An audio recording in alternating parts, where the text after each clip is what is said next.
Hello everyone, it's Thursday. May feeding kami guys ngayon sa Valenzuela. Kaya maglolo tayo ng kinulang. Kailangan natin hugasan. Kailangan natin hugasan lulutuin. Ayan, gisa ko na nga guys sa sibuyas, bawang at luya. Ating manok. 5 kilo yan guys para sa ating mga kabataan.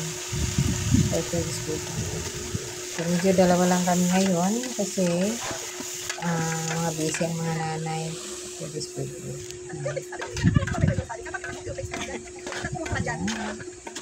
Okay guys. Ating pagluluto. Lagyan ko na ng tubig nga. Parang sasaba guys.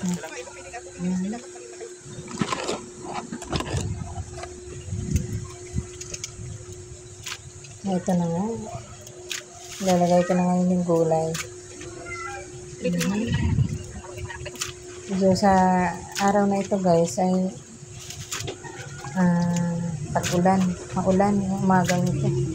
Kaya medyo maaga ako dito kay 6 o'clock guys para 9 o'clock maluto na itong ating tinula. Madala na natin ito sa feeding. So ayun na nga, halo-haloin natin ang ating tinula. Lagyan na natin yung nilagay ko na ngayon sa yuti at nilagay ko na rin yung malunggay guys sa ating so hindi mawawala yung tanglad sa ating tinulang manok. Diba guys? For today's video. Ang charap-charap ng ating ako guys, pasensya ka na kay itong nagbo-voice over ka itong aking alaga ay nagkakanta din. Nako naman.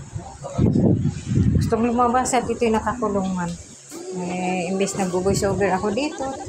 So, gayon na nga guys, dinalanganan na namin dito sa lugar ng Valenzuela para sa mga bata. Ito na nga tayo, dumating na tayo dito ba. Itong Valenzuela guys, dito kami sa gitna ng tambakan. Ayan. Enjoy yung mga bata. Masaya sila dahil dumating na ang kanilang pagkain. Ayan guys. Diba? Ayan, ano na gagawin natin?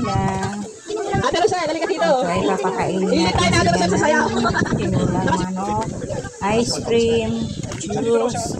Ayan, kailangan na napakain natin sila ng pagkain. Thank you everyone for watching sa aking mga video.